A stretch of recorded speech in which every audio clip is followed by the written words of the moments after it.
everybody. Welcome to PRI 2025. And here we are, gentlemen. I can't believe it's the last day already. Can you? Thank goodness. My back hurts. Oh, the Nick and Nick backstory. It is. It's a real thing. No. Yeah, no. I mean, Well, I got the skirts for you for next year, okay? I am surprised it's the last day. It's went very fast. it has It has flown to. by. Anyway, it's been a great show. We've been here, and we got to interview the Hoosier Hero drivers for the last couple days, which is cool. The crowd has been fantastic here at PRI, and the F-150. I mean, where do we start? We start with the F-150. Do we start with this modified? Where do we start?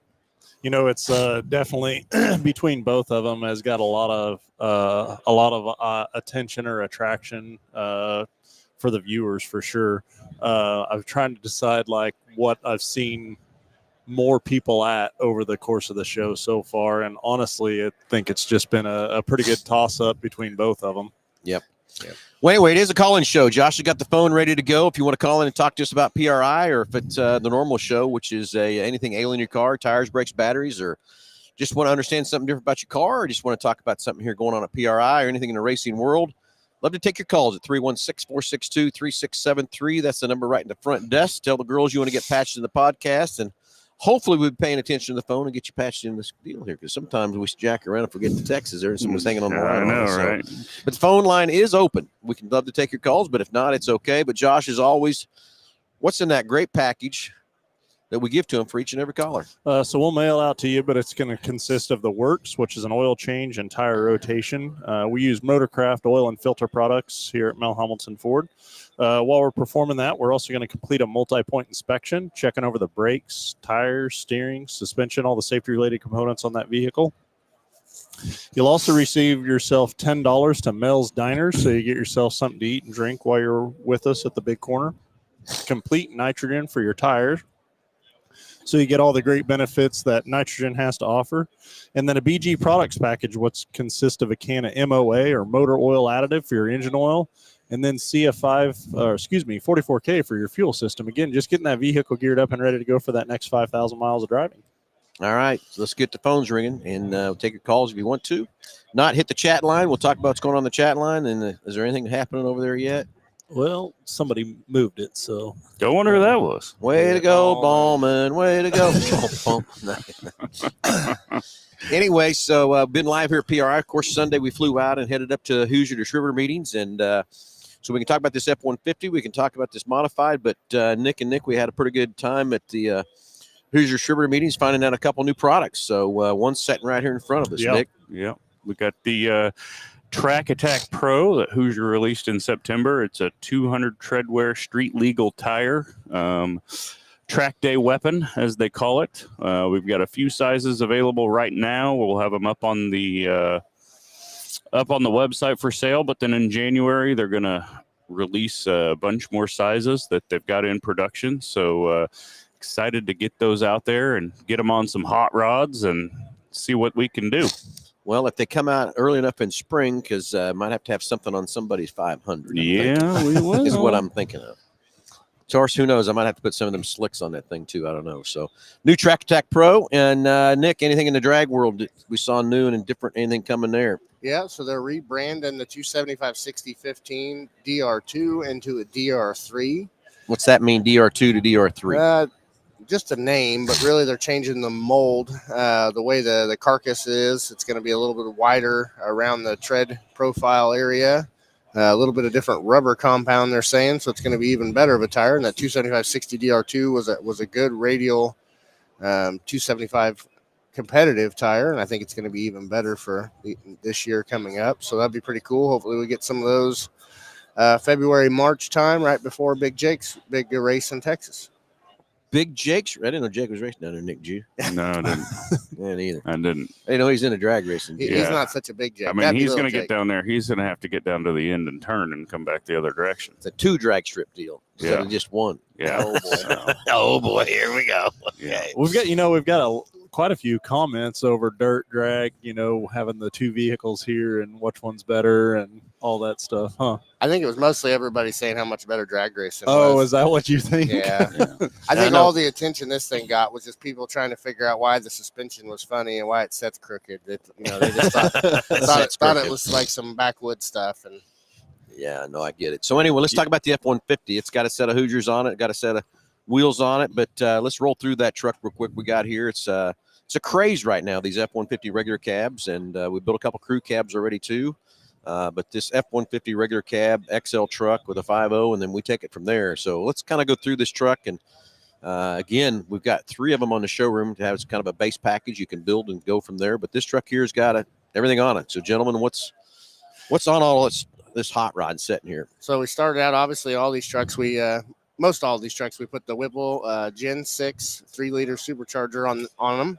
This one we did a red theme, was an accent color. So we even had the Whipple supercharger coated in red. Then on this one, we decided PRI is obviously a huge performance industry, and we wanted to stand out and not be like everybody else. So we went above and beyond. In the interior, we did carpet, which these trucks, for some reason, you only get vinyl floors, but this one we put a carpet in it, which I personally think is a huge touch. Then I've caught Nick several times in there napping on it. yeah, it was a nice hiding spot. The catskin 2-tone leather interior is a really nice touch on all these trucks too, which we do that to quite a few of them. People want that. This one, they did the red stitching and then the red patterns in the seat too. So that helped. Of course, the 24s already get a really nice screen and dash package compared to the previous models. Then we did the full Ride Tech suspension. So 3.5 drop, so 5 inches in the rear, 3 in the front. We took all of the suspension components we could, including front coil springs, rear traction bars, rear sway bar, and had them powder coated race red to match the supercharger. And the grill. And we put an accent in the grill. Well, that grill is a trimmer grill, Yeah, right? it's out of a trimmer. Yep, trimmer. So we had that painted. The surround was painted white. Then the center, where the trimmer normally is a gold or a bronzy kind of color, is now red. Of course, then with the finish off the red there, we did a TBM street brakes. So we put a full TBM lightweight brake system, great stopping power, reduced rolling mass on the braking system. So that's always added, freed up horsepower and weight. Let's back up to this Ride Tech. Isn't there, quote me if I'm wrong, isn't there several different levels we can do of that Ride Tech? So Different things we can do with Ride Tech? So with the Ride Tech, it is an adjustable drop. So let's say 3.5 is too much. We have about 1.5 inches, I believe, of difference we can change and go up from there. So like if you wanted, 2 inches in the front, and 4 in the rear, we could go that way. And then you don't have to put the rear sway bar and the traction bars on there. I mean, obviously being a 4-wheel drive truck in 4-wheel drive, it doesn't have much of a traction problem. They hook. And then some people think that the rear sway bars maybe make it a little stiff of a ride. But that's to make it handle more like a sports car, not a truck. So yeah, so there's different levels you can do. You don't got to do the whole complete like this truck is. If Yep. someone wants to spend all the money they want to or whatever from that part too, right? Yep. So yeah, you could do just the suspension kit, not the sway bars and drag traction bars if you wanted to, and we could pick the ride height that you want to set it at, depending on the wheel and tire combo. Yep. And then we use Midwest Customs there in Wichita to do all the paint work. So let's talk about that a little bit because there's a lot of accents, a lot of stuff on the paint work. Yep. So these trucks would have come with a chrome front and rear bumpers. We swapped those out with paintables, and they painted those along with that trimmer grill. Then they smoothed the door handles, which would have been black, and painted them to match the truck and put an LED light in them, which is really cool. It's a switchback LED. So when the headlights are on and just sitting there, they're a white accent light. And then as you turn the blinkers on the appropriate side, they will flash to match the blinker. So it's kind of, Oh, I didn't know it did that. yep, Yep. makes it stand out even more. So, It kind of reminds me of myself. Pretty cool.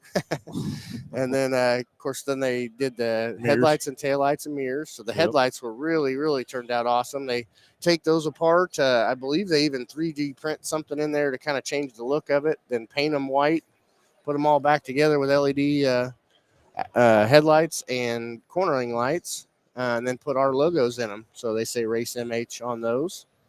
So those turned out awesome. Then they did a custom vent badge for us. That's my favorite. I hope we can put that on many more to We come. need to. We need to put that on the trucks. I think that looks very cool. We're talking right there on the fenders. What we're talking about it's kind of a flat black, rough textured black when it comes to the factory, right? Yep. And they Yep. painted it white. They smoothed out where normally they would say XL or XLT or Lariat or whatever your option package is, and they made that say Race MH for us, which I think is a really nice touch. And then they did the pillar moldings too, which are normally black around the side windows, and so they are now white. I think they look really nice. They kind of tie the cab into the rest of the truck. You know, I wish we could figure out a way, but there's just no way. That belt molding is kind of a rubbery type stuff. To maybe someone make another belt molded to turn that white too would be pretty cool. But I don't know. It's just kind of hard with what that's made of too. Someone would have to really redesign that to get that black piece out of there. Yeah. From that part. But anyway, Midwest Custom in Wichita did a great job helping us with all that stuff. Of course, the lighted up front and rear badges. And what about the old center high mount lamp back there? It's like Yeah, they did a Morimoto third brake light that there was more a paintable LED option there. So it's an aftermarket third brake light that they went ahead and customized even further with some custom paint. very cool. So we talked about the Corsa exhaust. I don't know if we talked about that. Nope, missed Yep. that. Yep, got The list goes on. Yeah, it's a huge list. It was a big undertaking, but yeah, Corsa catback or side exit exhaust, which I think is perfect on these trucks. And with that 3.5 drop, it's one of the only exhausts that truly will clear the suspension properly without having problems down the road. I like the fact that it comes out before the rear tires. I don't Yeah. know why. I think it's cool as hell, doesn't I it? always like those. Kind of reminds you of the For old sure. Lightning. Yeah, well, it yeah. does, Okay, yeah. Yep. Well, in 07, the F-150 comes standard like that. Huh. Did you know that? Really? Yes. Wow. 07, it came out the side right there. Really? Sure did. That's when it was a body change in too, and it was coming right out there. Yep, sure did. Huh. Then a lot of people complained about it, and they went on. Took next year, I think it went back to the back. Go look Yeah. that up. But it's 07 that would come out the side right there, Huh. factory. Do they have an exhaust tubing shortage or something? Well, I don't know, something like that, I guess. Figured out how to save a few bucks. Yeah. They were only counting emissions coming out the driver's Right. side. So anyway, yes, and then on the showroom we have 3 trucks: a white, a silver, and a black. That we have basically just put the Whipple on, put the Corsa on, and some wheels and tires, and that's it. So you can come in and customize it, do whatever you want. We can do, a little bit, You can take start- it as is. Or if you want to put the factory tires back on it, like we've done a couple different trucks too, to be a sleeper. But man, I don't know what you do with that little skinny ass tire on there to try to hold that thing down with That's called a 700 sleeper. Yeah, it's sleeper. Let's call that or a driver. It's a sleeper or a driver. Yeah, something like that. So I rode in one of them that they didn't do the ride tech suspension, just left the factory wheels and tires on, and it's a handful, yeah, especially at Yeah. that ride height and with Yeah. the suspension soft and the tires not really biting so well. It was quite scary. yeah, I bet it was too. So anyway, so we got that, and then the other thing we're going to do, we talked about, Josh, is we're going to take this thing over to BG and put it on the dyno. Oh yeah. Let's really see the true numbers coming to the wheels and Tires, see where yep. we're at there from that part too. From that part. So anyway, it looks like our internet connection is getting a little soft on my end. Maybe not. Maybe it is. Anybody let us know everything coming through clear and back through the system and all right and everything else too. We'll have to see if everything's okay there. So Surprised we haven't got any chat comments That's yet. that's what I was wondering. I think they're just like listening to us. Everybody's asleep this morning. So I got a question for you because we're, the drag or the dirt or let's race one way or the other. And I took some photos of this. So over here on this car, we actually set up the carburetor, tilted it at an angle, which they've done for many years, right? Yep. Or, for a little while. Yep. So my question then in the drag side of things, is there a carburetor set up for when you're popping a wheelie going down the road, down the track? Well, Probably don't happen too often, so No, don't need that adjustment. Then I don't. I think guess. the way the front and rear bowls are, I know that it's been so long since I've had anything with a carburetor on it. Everything anymore is so EFI driven. But, we used to use the little cheater rule where we took like a spark plug boot elbow to try to put the fuel squirter to dump back in the vent. like to run it back up into Yeah, the front. so when you did a wheelie or something, and if it would splosh out of the vent, it would go right back into the carburetor. But like I said, it's been a really, really long time since I've ever had one. So the fuel pump will still constantly be pushing fuel into the bowls, and the front bowl is not an issue because when the car's standing up like that, the fuel is laying on the jets. But in the back bowl, you'll put a jet extension in there, so it's about it's about a 3/4 of an inch extension that screws into where the jet goes, and then the jet screws into the end of that. So it pushes that jet almost all the way to the back of that carburetor bowl, Gotcha. almost to the float. Yeah. So when that thing's standing up on end, the back barrel is still sucking that fuel too. Getting it. So did we get a chat there? We did get a chat through. Got Greg Murray. Good morning, Greg. Says we can hear you loud and clear. So All right, that's good. good. That's the best part. Don't want to look That's- at us, I guess, but that's okay. well, I mean, I don't know. I've seen us.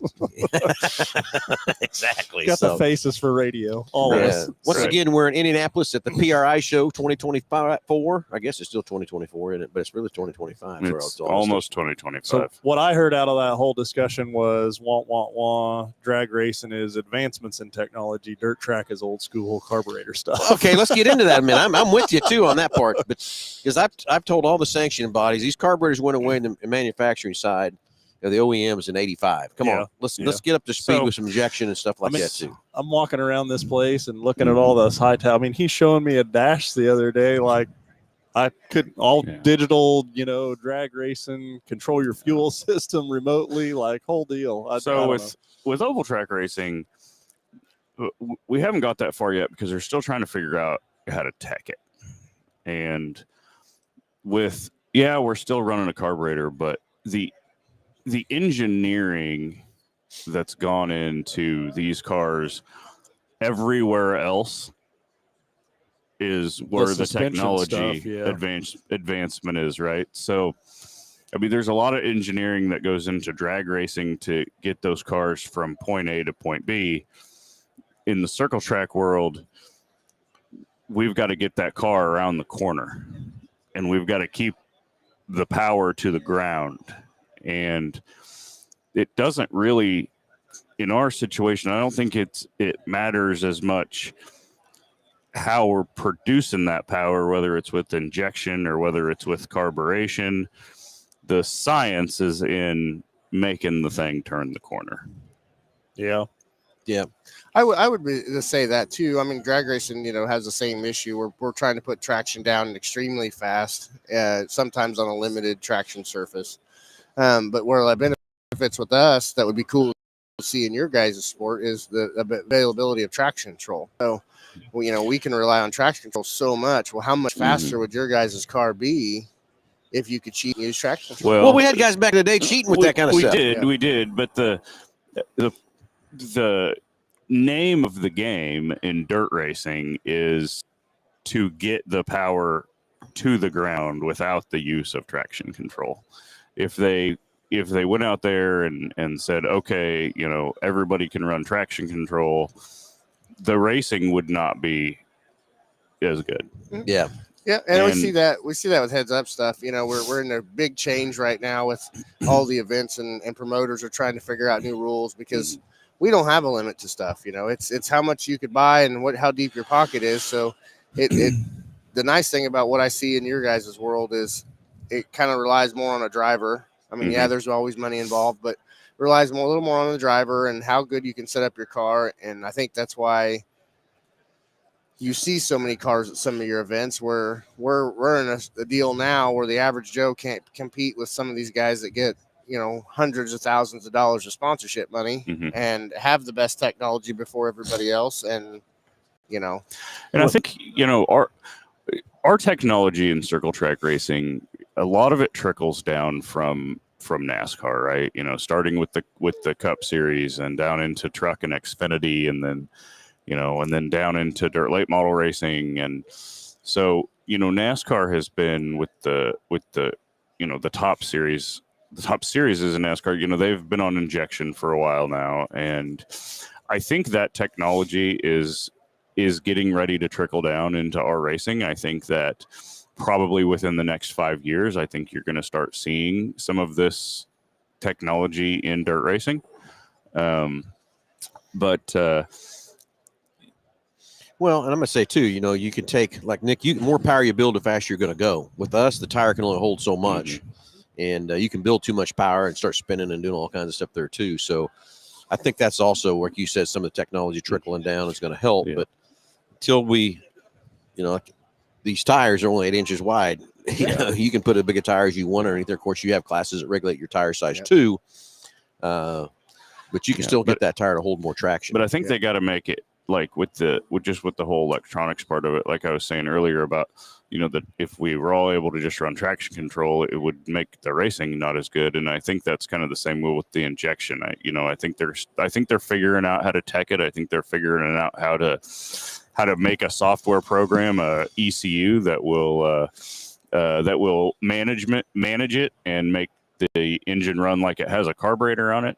And like I said, I think we're going to see that technology trickle down into the grassroots and amateur forms of motorsports probably here soon. Yeah, and I do think that's the biggest fear right now with the sanctioned bodies is being able to control the traction control. It's been a problem years ago. I don't think it's really been a problem here in the last few years, but that's what they're scared about is being able someone to take that box apart, put that stuff in there, and hide it very well from a tech guy. I mean, that's an issue. Well, even in our sport, traction control has changed in the last 5 years so much that, we used to rely on, they would do a drive shaft plot. So it would be just drive shaft versus G-force.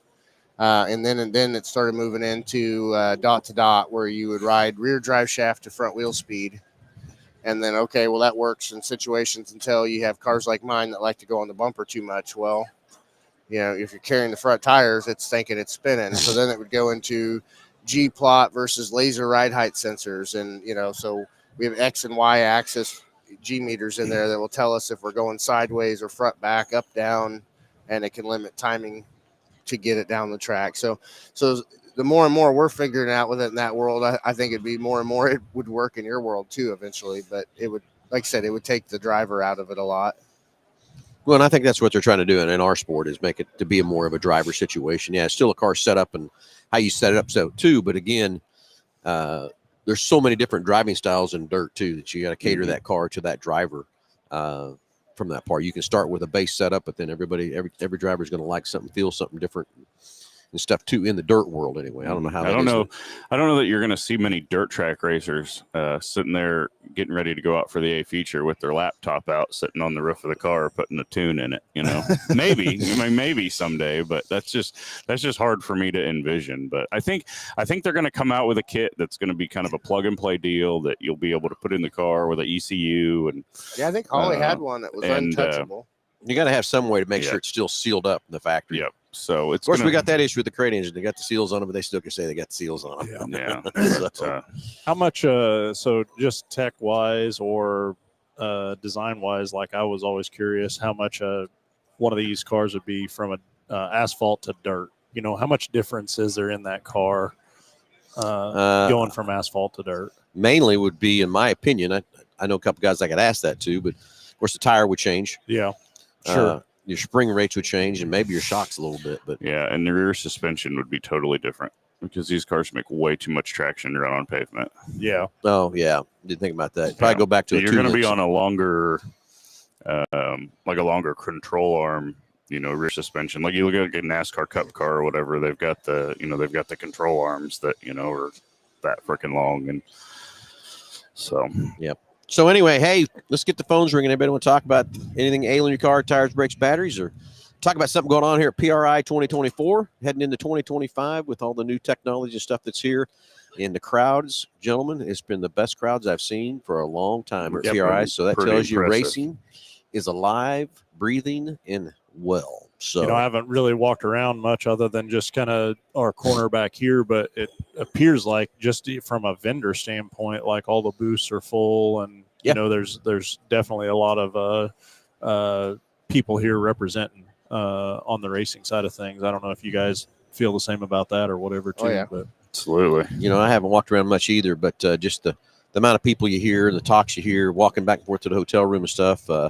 Just a lot of people here, and I'm just glad it's here to the crowd and everything else too. But I will say the people in attendance, I would say almost probably one of the best years, right? Agree. Agree 100%. So anyway, Nick, let's take off on this dirt car set in here. Let's tell everybody what we got set in here, what we did, why we did it, what it is, all that good stuff, what's on it, that stuff too. Well, we have a Mullins chassis, Tanner Mullins car, and we've put it together with pretty much all of our proprietary products that we have manufactured for Mel Hambleton Racing. We make a lot of the we make a lot of the knockoff stuff and kind of the necessity stuff with steering components and swedge tubes and tie rod ends and just kind of some general suspension and body components. And we've got a USRA spec engine in that bad boy, and full reverse mount setup and everything. We got a carburetor on there from Willys, showcasing our fuel log, our telescoping fuel log, and everything that we sell through Mel Hambleton Racing. And of course, Bren transmission, Bren reverse mount, KSE pump. I see Dan from KSE standing over there eyeballing it. Is he? Okay. And of course, some Hoosier G60s on that bad boy. So Some Arrow wheels, right? and some Arrow wheels and With the body off that thing, I've seen so many people from different types of racing, Yep. just sitting and looking at it, and just, I don't know. I think it's pretty uncommon to see a car that open, right? yeah, I think so. Unless you're at like a show or something like this, but there's some trick stuff on there, and Tanner's done a good job putting this thing together, and so we can kind of display his stuff as well as ours, and just a great piece sitting here. So it's a customer's car, and it's going to be a pretty good hot rod, I have a feeling. I think so too. So anyway, what's next on our agenda, gentlemen? Who's got the agenda listed on what we're going to talk about? Okay, well, I thought you were in charge of making that. I've got to call somebody out here. So, and this sounds like somebody knows something from experience or talking with somebody, but it says Nick Ballman heard they have karaoke at PRI. So yes, they do. Can you elaborate on that, Nick, or whatever? Before you kind of tell us what's going on there with the karaoke Yep. at PRI. Well, there's a Dylan booth. Chambers. There's a booth back over here that's going to start doing karaoke about noon, and they've got a schedule of people that are going to do it. Yeah. And at 12:30, it's Josh Prophet, and at 1:30, it's Phil Nightingale, and then you guys are going to do a duet later on this afternoon. Yeah, we're going to do a duet, all right, but it ain't going to be no singing. They wanted to be a duet of hauling this shit out of here. They wanted to get people in the building, not out of the building. Well, I'm that fire alarm in case of emergency break glass. You want people to get out of here, you just you let me know. no, we are not singing any karaoke. That's for damn sure. Okay. Well, it sounds like maybe you already had by this comment, but No, maybe I hadn't seen no karaoke. Okay. You don't want to hear me sing. Maybe it's not karaoke today or yesterday or whatever. just maybe but it was karaoke. Period, somewhere, some point. sometime, some karaoke was going on. I can promise you, Dylan Chambers has never heard me sing karaoke. Josh, the inside joke of this is Kyler keeps trying to get me to do karaoke after the races at the fairgrounds. Oh, Ain't gotcha. happening. Yeah. If you want to see somebody do some karaoke, it's Kyler. Yeah, the Kyler can't sing. Well, he's Where do you think he's at right now? sleeping? Turkey. Yeah, maybe still sleeping. I bet he is still sleeping. So I think Kyler goes out in the middle of the night at Dodge City Raceway and turns the PA system on, the lights and the PA system, and just lets her and happen. Sings and lets the whole town of Dodge City hear him in the middle of the night. I could 100% see that. No, I'm pretty sure he does. So talk to us about this fuel system you were looking at yesterday. The EFI. Yeah. So the new Fuel Tech 700. They've kind of been hinting around about it and shared a bunch of stuff with it. This is my first physical time ever seeing it. Man, it's crazy. So they have a digital dash that's 14 inches or so. I mean, it's a big screen. And then in the dash, not only does it control everything tuning wise, but it is the ECU. So it's kind of an all-in-one deal. But yeah, it's supposed to be the most sophisticated EFI system that's ever been had. Definitely a game changer in all types of motorsports that allow it. Definitely a goal for 2025, maybe to look at something like that for myself. But so what's it doing? It's just basically one unit to control everything. When you say that, tell our listeners what's it controlling, Nick. So it would control fueling and spark. If you have traction control, any inputs and outputs. I don't know with Fuel Tech on this one how many they have. I know Holly has a ton. You could eventually, without CAN IO modules and different add-ons, you have 32 inputs and 32 outputs, meaning you can run different sensors, different things that you're logging, controlling, from data to traction control to nitrous to turbos, the boost of some kind, fuel pumps, water pumps. I mean, it will control everything you'd ever want to do. Well, some of the things that I got out of what you were talking about was just the safety side of it, and that a crew chief or a pit crew could be, from not even in the car, just staging lane, watching the car operate, and be able to change things, right? The idea with that was going to be a wireless, like a Wi-Fi, Bluetooth type deal, that the crew chief standing on the track or on the watching the race would be able to hold something and see live acquisition data from the car to say, let's say there's a problem with the engine, or let's say something happened and the driver may have gotten knocked out in a crash and the engine could still be running. They would be able to shut the car's power and fueling off and even pop the chutes to help keep the driver and anyone in the area safer. Yeah. So it's definitely a kind of a deal that like monster trucks have had for a long time. Yep. That if a runaway monster truck happens, they could shut it down so no one in the crowd gets hurt. It's kind of something that's probably need to happen for a long time in the sport of drag racing. I've seen it a couple times where a driver slaps the wall into a tail slap hard enough that the G-force and could knock the driver out, render him unconscious, and then in the worst case scenario, his foot's still flat to the floor. So definitely a really cool feature, not only for that type of safety aspect, but for tuners and crew chiefs standing on the line to see what happened in live time during the race. So really neat stuff. Very cool. So anyway, the crowd, I think everybody just kind of woke up and got breakfast in them because the place just got busy with everybody here and stuff. Stuffing into the booth. Last day here at PRI, excited to be here. And so anyway, I'm going to go back. I haven't got to walk around much or whatever, but I will tell you something Nick and I saw yesterday is pretty trick. And it has to do with Salt City Racing. Okay. It's a light system. Oh, yeah. That the flagman can control the lights, control the pace car, and then also it's a deal where the drivers can buy a deal to put it in their cockpit and be able to see their lights exactly when they turn and everything by one push of a button. They can get the green, they can get the red, they can get the yellow, they can get the white, and they can get the checkered. Yeah, think of what that would do for safety wise. Oh, yeah.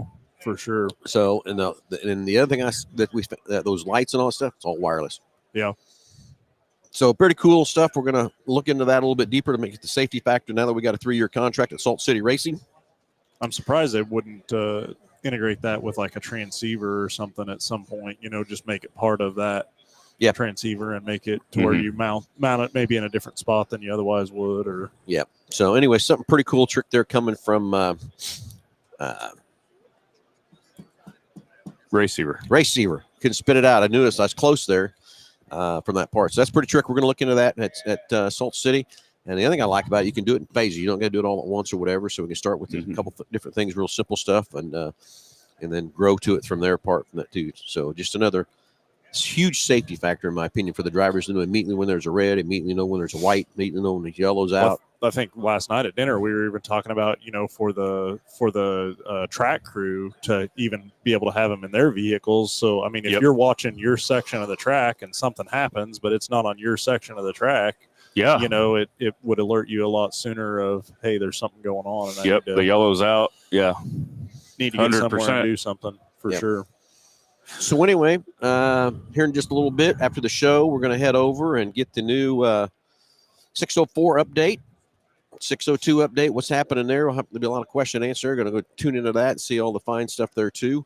Do have it finalized also for January 25th at Mel Hamilton Ford's Racing. We're going to have Dave Brin's going to invite any tech guy from any racetrack IMCA and come to Mel Hamilton Racing. And we're going to put on tech class. Speedway's offered to bring in the new frame for the stock car. They're also offered to bring in all the parts to build the new spec motor that they're coming out with to make legal to race in IMCA. But the biggest thing is just help these tech guys learn more, better more. And, as the racers they want a tech guy to be trained up good enough, but also to be fair, be equal, and know what he's looking at and all kind of thing. And I think there's always room for improvement on tech guys. to do that. So we're inviting anybody across the country that wants to come. And Dave Brenn's going to put on that class, a whole day class. And all we're asking you to pay is to get yourself there. And if you want to come and stay the night before or night after, a hotel room, and that's it. We're going to feed you, take care of you, and that sort of thing. And racers, this is for tech guys. This is not for the racers, okay? Yep. We're training up tech guys to get better to tech you when you win or you get the top 4, whatever it might be, that you're in the tech lane to know what's going on with your race car and how to look at it and everything else too. And I think with this new motor they're coming out with, there needs to be some training on how to check that new motor. 100%. So don't forget February 14th, or is it 15th? February 15th. Here's our race open house at Mel Hambelton Ford, and that's going to be another big, huge event. Talking to a lot of different vendors and people to come show up. So racers, you don't want to miss out on that either. From that part. What else have I left out? What else we left out? Josh, what are we missing? Josh, well, I guess we got to say one more thing. Josh is the popcorn king. Yeah. Yes. Josh has made more popcorn here at that, and I think the rest everybody else is just trying to not do it so good. So Josh just takes it over, so we don't have to do it. Josh is like the jack of all trades and like the master of all of them. It's just a matter of if you got to get something done, just go get it done. Just get it done, right? Just I get get it it. done. That's you know what true. I'm saying? I'm looking at it from the standpoint of I've got like 10 more bags left of popcorn. If I get through that, It's done. over. I'm packing that machine up. It's over. And if either one of you try to go buy some fucking popcorn, we're gonna Well, I think the concession lady said she was looking for you because their popcorn sales were down like 98%. Yeah. So she might be there to beat you up. Well, sneak I'm you out surprised the you back. didn't get they follow you in the bathroom and knock you out in the bathroom, Josh. So yeah. Uh-huh. Well, can we tell your story? No. Well, anyway, I think we've kind of run out of things to talk about. It's fun and exciting to be here at PRI. If you're a racer of any sort, this is the place to be. So if you didn't make it this year, get plans to be out here next year because this is the place to be to find all the new and latest and greatest technology. Fun stuff to see. But the best part is you build a lot of relationships out here, and that's what this racing world and anything in the world, in my opinion, in business world is a relationship. So you build a lot of relationships, find a lot of new friends, a lot of new stuff.